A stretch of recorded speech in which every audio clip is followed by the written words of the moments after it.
Hello, I'm Bruce Williamson, the State Representative of Western Walton County, and I'm here today to help educate the voters of Walton and Newton County about the upcoming primary ballot race we'll have July 31st. I'm here today with Judge Sammy Osborne, who served the Alcovy Judicial Circuit since 1996. We thought it would be a good opportunity to educate the voters of Walton and Newton County about how the ballot process works, what to expect to see when you pick up your ballots. We're already in the early voting phase of that just started this past Monday. I'd like to go over some of the dates, how you can come to the county courthouse and vote in person if your plans might be taking you out of town on July 31st. And so we thought we'd go over the process, tell you where you can find information that might be helpful to you and your family in deciding how to vote. So the first thing I'd like to do is explain to you that the Georgia Secretary of State's website is an excellent resource. You can Google the Georgia Secretary of State and go to, on the front page of the website is Welcome to My Voter page. If you will click on that link, it will walk you through how to enter your name, your birth date, and it will take you directly to the ballot for which you're registered. It will have maps to your polling place, and you can print out your ballot that you might be interested in. Remember, this is a primary, so you will be able to vote either as a Democrat, as a Republican, or as an independent. All three of the ballots will have the non-partisan ballot races on there, which would include the judiciary, which Judge Osborne is going to go over in detail with us, as well as some non-binding referendums, depending on what part of the county you live in, as well as some party referendums. The Republican Party in particular has some non-binding referendum questions to get a pulse of the public of the Republican, of the pulse of the feelings of the Republican constituents throughout the state of Georgia. So that being said, I'd like to ask Judge Osborne if he would kind of go over the generic ballot for Walton County and describe some of the races.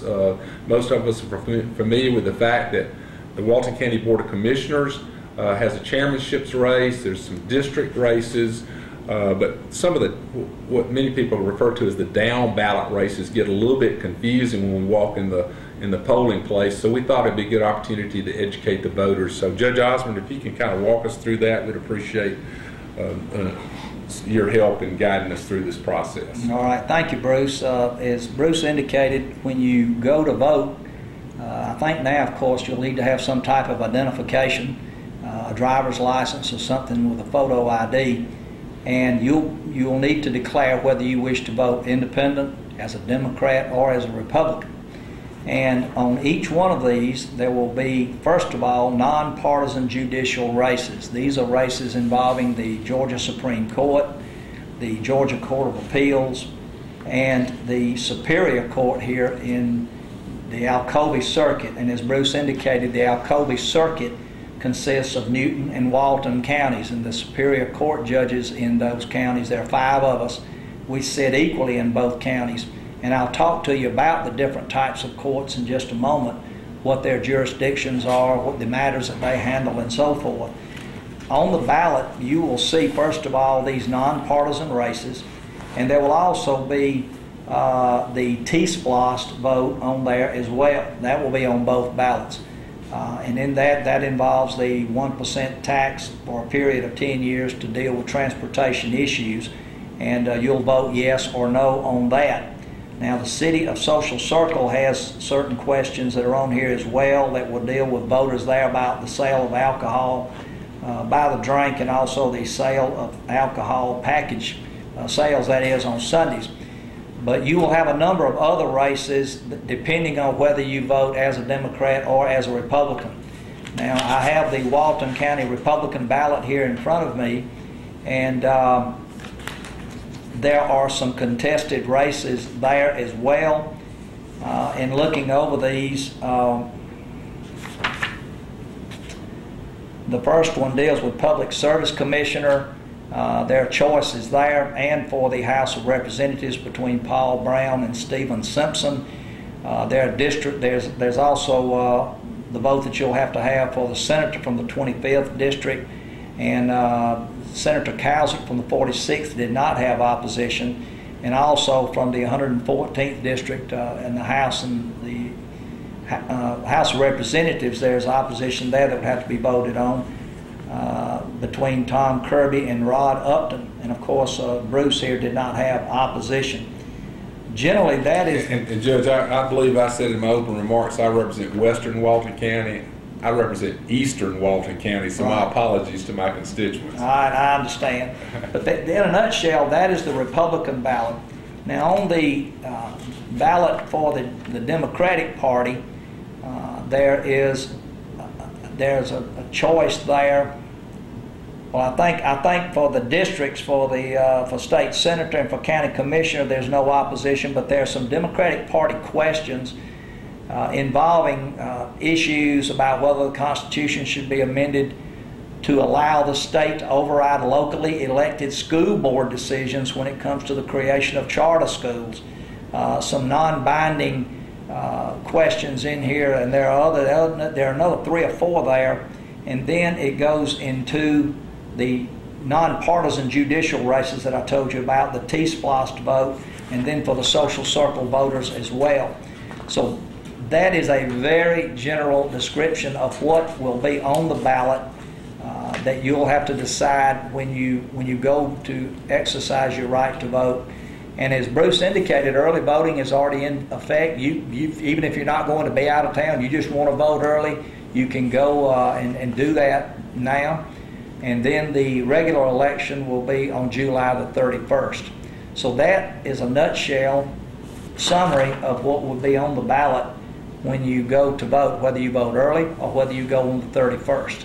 And I do want to point out that last year's legislature did, in a cost-saving move for all of the counties throughout the state of Georgia, heretofore they had up to about 6 weeks early voting. A committee on which I serve, we did narrow that down. It was a cost-saving measure. We found out after research that 86% on average of the votes were occurring in the last 2 weeks. So we did, just in an abundance of caution, narrow it from about 6 weeks down to about 3 weeks. It's a cost-saving measure. Nobody's opportunity to vote was being disrupted in this cost-saving initiative, but we do have Saturday voting, and I do want to point that out, that there will be opportunity to vote Saturday for the general primary on July 21st. So that will be upcoming here in a week or so. Let me mention one other thing, if I could, Bruce. The judicial elections that you'll be faced with here are nonpartisan. In other words, that's on both ballots. We do not, as judges, run as Democrats or as Republicans. The only contested race, and this would be on both ballots, would be between Judge John Ott and Stephanie Lindsay, and that would be on both as well.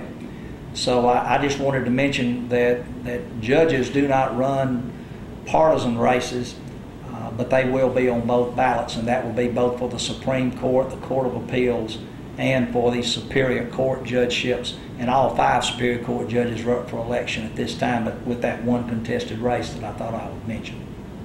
And that now might be a good time for you to give us an overview of how the court system works in Georgia. Frankly, for the non-attorneys, most voters are a little bit mystified when they walk in the voting booth and see so many judges up for election. Can you walk us through a little bit about the court system in Georgia? Sure, I'll be glad to do that. Most people who deal with courts in Georgia will probably deal with a local court. They will probably deal with what we call a limited jurisdiction court. And years ago, you used to have a Justice of the Peace Court, and then it was called Small Claims Court. Now we have what we call the Magistrate Court, and in Walton County, Judge Mike Burke does a great job with that. He is not on the ballot, but the Magistrate Court, and every county has one, they issue criminal warrants. They also handle civil claims where people don't have to have an attorney, and it can be up to $15,000. They handle dispossessory proceedings involving landlords and tenants. They also, as I said earlier, they can have preliminary hearings in criminal cases to determine whether there's enough evidence for somebody to be charged. Search warrants are obtained by law enforcement from the magistrate, and they can handle certain misdemeanor type cases such as shoplifting and misdemeanor marijuana possession. They don't have jury trials, and if anyone wants to appeal a case to Superior Court, they can do that. Now the Probate Court, and there will be a contested election in the Probate Court, and I think there are three candidates that will be elected there. I have to be chosen from among those as well. But and that is, there are three, is Lori Duff, Cheryl Fambro, and Bruce Wright. That's correct. And just a point of clarification, help us educate us. Both the Probate Court, which, the Chief Magistrate, Mike Burke, he's the incumbent and does not have opposition, but both that court and the Probate Court are partisan then. That's correct. They run partisan races. And when I said he wasn't on the ballot, I meant that he didn't have opposition. Right. Those are partisan, and as I recall, they're running as Republicans. Is that correct? The Probate Court is a court that people may frequently have an opportunity to have dealings with as well. The Probate Court, and every county has one, they first handle the probate of wills and the administration of estates. They handle marriage licenses. They issue permits for guns. They can handle guardianships. They appoint guardians for minors and for adults when necessary. And you can also have people involuntarily hospitalized for mental reasons or for reasons that they're not taking proper care of themselves and so forth. I may have said marriage licenses there as well. And they also can hear certain misdemeanors, traffic violations as well there. So the Probate Court is a very important court. There's legislation that was passed that in its code section 15-9-64, and it provides that if the population of the county in the last census was less than 90,000, it does not have to be an attorney. If it's over 90,000, you have to be an attorney. There are other qualifications in terms of a minimum age and the number of years practicing and so forth, 7 years practicing law. But that would not apply in Walton County. Now Greg Adams is retiring. He's done a great job, and that is what has created the opening for that position that has required an election to be held here. How long has Judge Adams served? I can't, I'm going to say maybe about 4 terms or so. And I apologize to Judge Adams. I should have had that exact figure, but he's been around for a long time and he's done a great job. He's very organized, very straightforward, and I'm going to say he has. I'm going to guess 16 years, but he is not running for re-election, and he's not an attorney either. He's done a fabulous job for the people of Walton County. He has. He's done a very good job. I don't get to deal with him too much. I did when I dealt with probate court years ago when I practiced, but as a Superior Court judge, I have very few dealings with him directly, but go down and see him now and then, and he's done a good job, though. Well, I would encourage all of our viewers that if you're out early voting at the courthouse or attending to tag business or any other matters you might have out here, please come by and tell Judge Adams a big, huge thank you from the people of Walton County. He's just done a stellar job in his capacity. We can say that. We can't endorse anybody or encourage anybody to vote in any particular party, but we can give a big shout out for a job well done to Judge Adams. Well, I agree entirely. I agree. The only other court that I really wanted to address is Superior Court, and as I said, there's one contested position there. The Superior Court was the original court created when Georgia was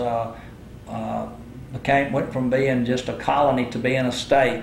The Superior Court is the general jurisdiction court in Georgia. Every county has a Superior Court, and the counties are organized into circuits. I think there are 47 of them. It could be one county, such as Fulton in Atlanta. It can be 2 counties, such as Newton and Walton together, which is the Alcovy Circuit, or it could be as much as 8 to 10 counties. I think over in Morgan County, that area, that's the Okmulgee Circuit that goes from Morgan and Greene County all the way south below Macon to Wilkinson County.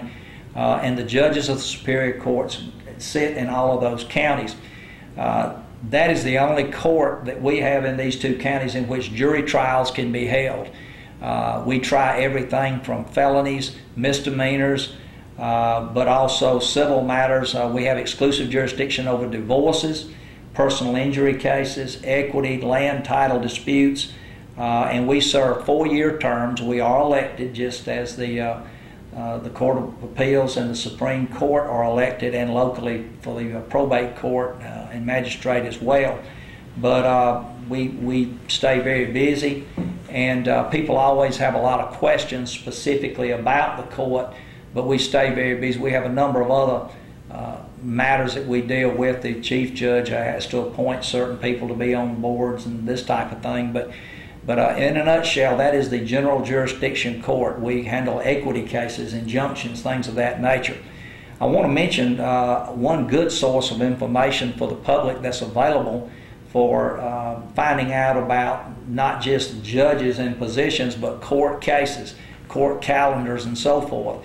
The Alcovy Judicial Circuit has a website. It's alcovycircuit.com, and you can learn more about the various judges, the positions that are the authority associated with each court, the courthouses, how the circuit is organized. We have forms that are available for the public's use in certain court proceedings.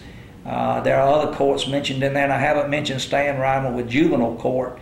Juvenile court handles cases involving delinquent children, children that commit criminal offenses, children that are deprived, that are not receiving proper care, and so forth. Stan has done a good job, and the juvenile court judge is appointed by the Superior Court judges, and the county commission is involved in that as well, because they're paid by the county, and we set the salary as well.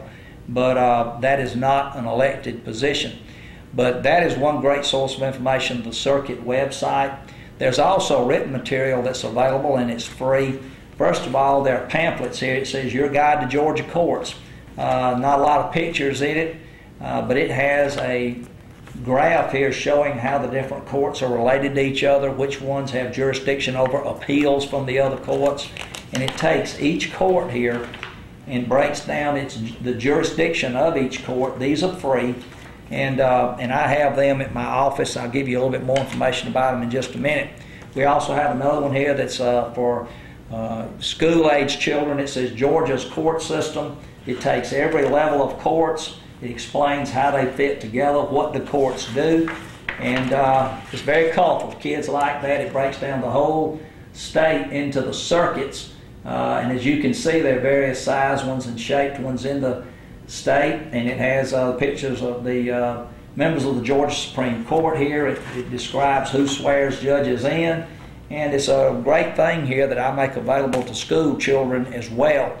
I have all of these. If you want to call my office, or if you want to call any of the judges at the Walton County Government Building, we'll be glad to make these available to you.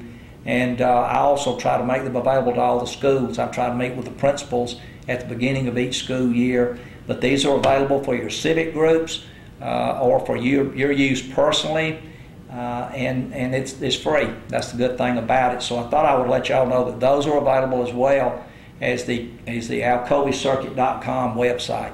So that'll tell you a lot about courts, probably more than you even want to know, but it's available to the public, and I think the more people understand about courts, the more they will understand what we face each day and our efforts to be fair and to spend the money of the public on the courts efficiently as possible. And that's, a summary then of the information that's available about the different types of courts. Well, tying into the courts, Judge, can you educate us about exactly what the district attorney does? Now, I understand that Layla Zahns, our incumbent district attorney, it is a partisan race. She is on the Republican ballot, and there's no Democratic opposition. But tell us a little bit about what the district attorney does in her elected capacity and how it relates back to specifically the Superior Courts. All right. I didn't mention Ms. Zahn because she does not have opposition. She is the district attorney for the Alcovy Circuit, the 2 counties again, and she is the chief prosecuting officer for the circuit. I guess you could say she's the chief law enforcement officer, so to speak, because the information about cases are gathered by the sheriff's departments, by the police departments, and the various law enforcement agencies, and even the GBI. If anyone comes in, they present that information to the district attorney, and then she prepares the case and determines if it's to be prosecuted and how it's to be prosecuted, what specific charges are to be brought. And she represents the people in court when cases are prosecuted. She also has a victim advocate in each of her offices in Walton and Newton counties that meet with the victims and their families to make sure they know of court dates that are coming up, and so that they would be prepared and be allowed to be present for court proceedings that are held involving their cases. Layla does a great job. We work with her a great deal, and she has the discretion, as I said, to bring cases to court that she feels merits prosecution. The district attorney is charged with seeking the truth and seeking justice, and she does a very good job with that.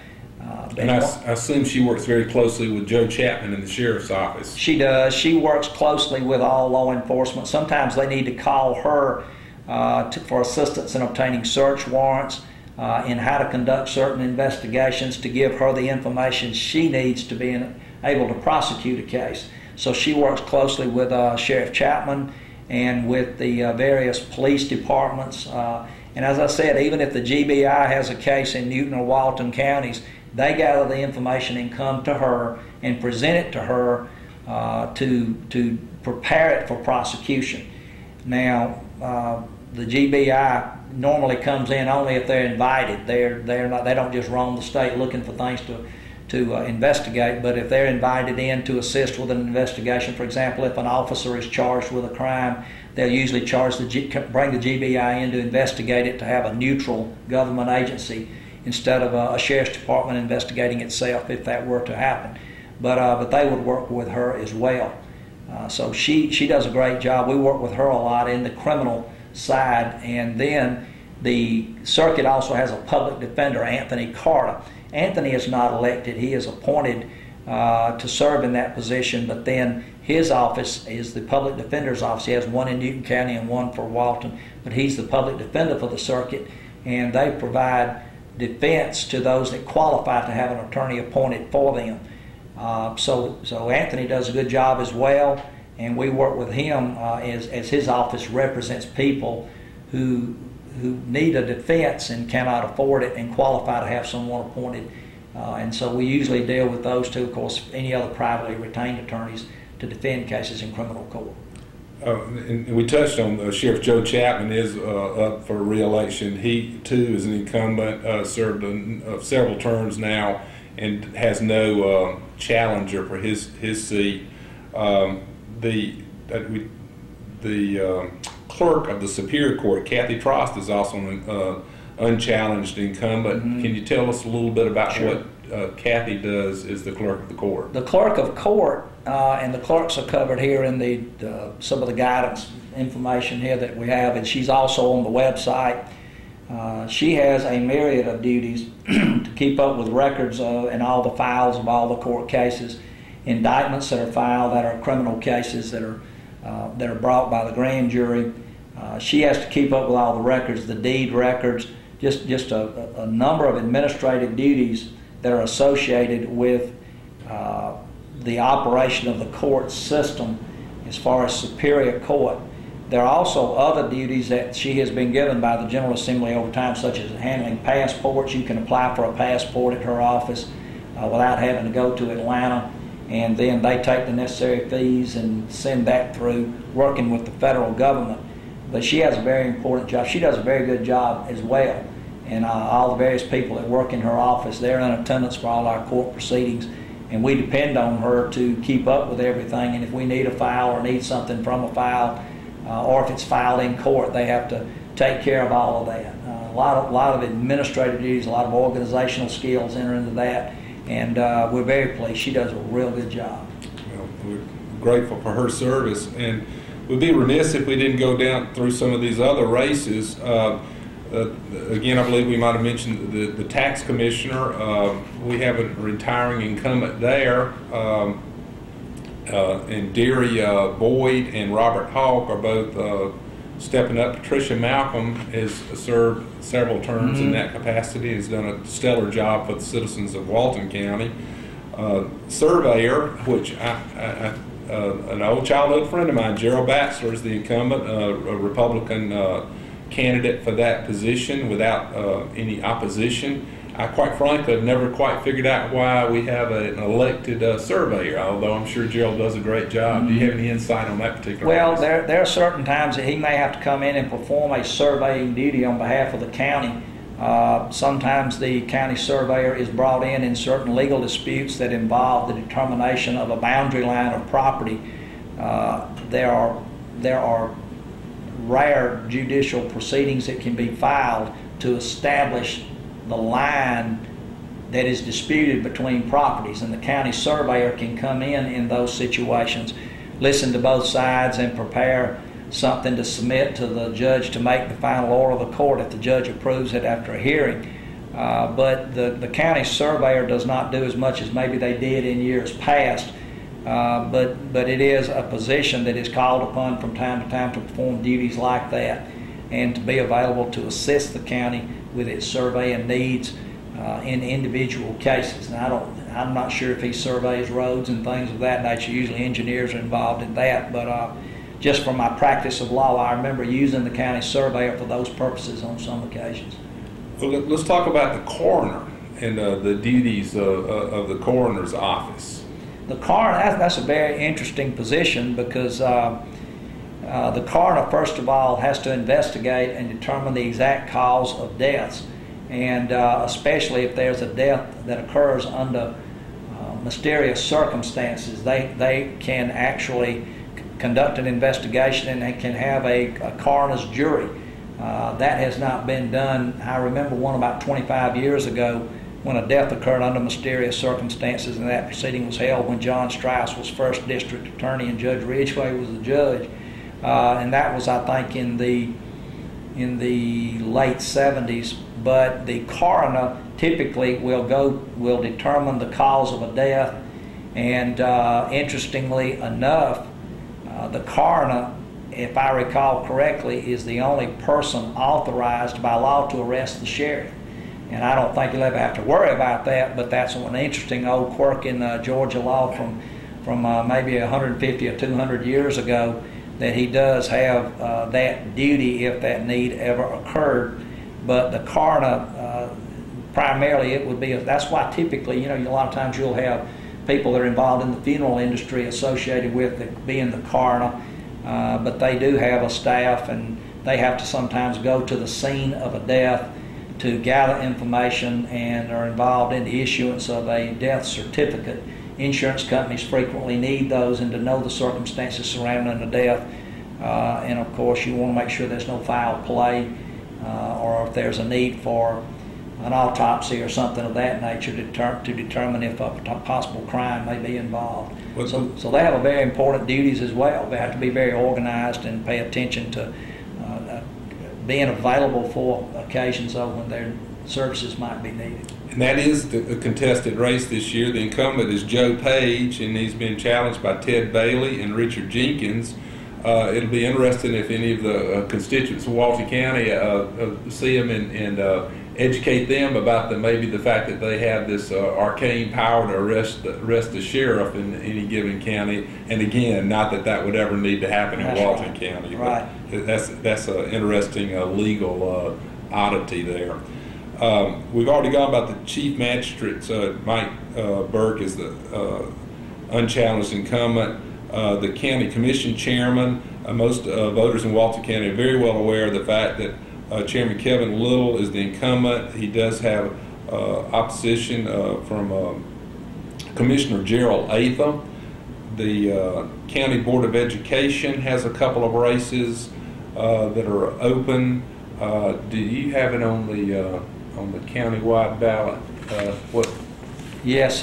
Board of Commission? We have Board of Education races. By Board of Education, we've got county commission races that have opposition. Yeah, let's go over those if you don't mind. The County Commissioners District 2, Chuck Bagley is the incumbent, Mark Banks and Terry Mitchell are the challengers. For County Commissioner District 3, we have Vicki Morgan Gazaway is the incumbent and Timmy Shelnutt's the challenger. For County Board of Education District 3, Christine Lusk and Diane is the incumbent and Diane Turner is the challenger. County Board of Education District 4 is former Chairman Coleman Landers, the incumbent, and he does not have a challenger. County Board of Education District 6 is Gwen Cantrell, who's the incumbent, and Catherine Pete is the challenger. Walton County Board of Education District 7 is David Breedlove, who's the current incumbent, who is not challenged. So thank you for sharing this generic ballot with me.